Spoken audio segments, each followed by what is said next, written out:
Hey guys, it's Scott from Horse Race Stuff. I'm back with another Preakness Contender update video, and let's get right on into it. And this is the updated possible field for the Preakness. And Muggatu, the connection decided to take a chance on Muggatu, and we'll see if he ends up being a final entrant. And Tuscan Gold for Chad Brown still going to be on the fence. We'll find out, by this Saturday. 'Cause if he doesn't enter the Preakness, he's going to enter the Peter Pan. And then, of course, Dwayne Luke's going to have his two horses, Just Still, Seize the Gray.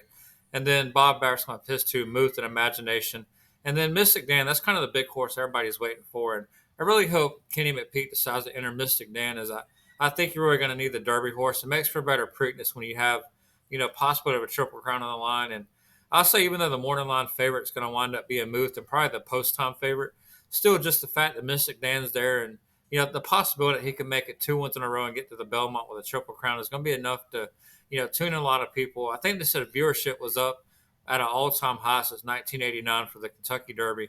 And I really hope to keep that trend going, as it kind of seemed like through the years horse race might have been a little bit of decline. And, I want to see the sport stay relevant for as long as possible. And, this for Steve Aspie, who's talking about a former Patriot being out of the Preakness. He's going to be pointed for a race at, Lone Star Park. So, kind of a shame not to add another horse, but I can understand it why for the connections. And, we're going to talk about Muth, and this race is going to run through Muth. And, he's going to be the fresh horse. He already beat Mystik Dan in the Arkansas Derby. It's already stated, I think he's going to be the post-time favorite.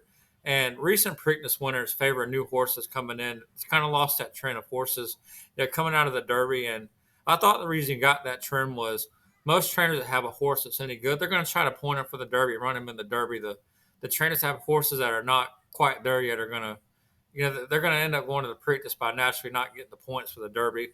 And, for some reason, since it seemed like, 2019, the trend has kind of changed. And it almost feels like when Rich Strike didn't, run in the Preakness after winning the Kentucky Derby, it just kind of cursed it in a way. And, that's not going to bode well for Mystik Dan. And, even though he's winning the Kentucky Derby, still went off at 18-1 odds. Good thing is he did show the Southwest Stakes race was not a fluke. And, he's capable of running a race as good as anybody. Not gonna be a fan of the 2 week turnaround, just because when you look at like thoroughgraph and stuff, like looking back through the history of the Preakness, the horses that come out of the Derby don't really improve their speed figure for the Preakness. They kind of either run the same or regress. And I really think that if Muth can take another step forward, I'm not sure Mystik Dan has that step forward to be able to keep up. So I think his best was already shown on Derby Day. And so far these are horses not going to the Preakness. Everybody knows Sarah Leone, Forever Young, Fierceness, Catching Freedom, Stronghold, Resilience.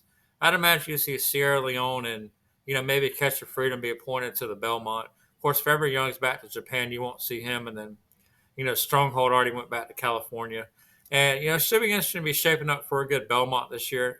We'll talk about that when it gets Belmont time. But that's all I got for this video. Thanks for watching. Plenty more to come.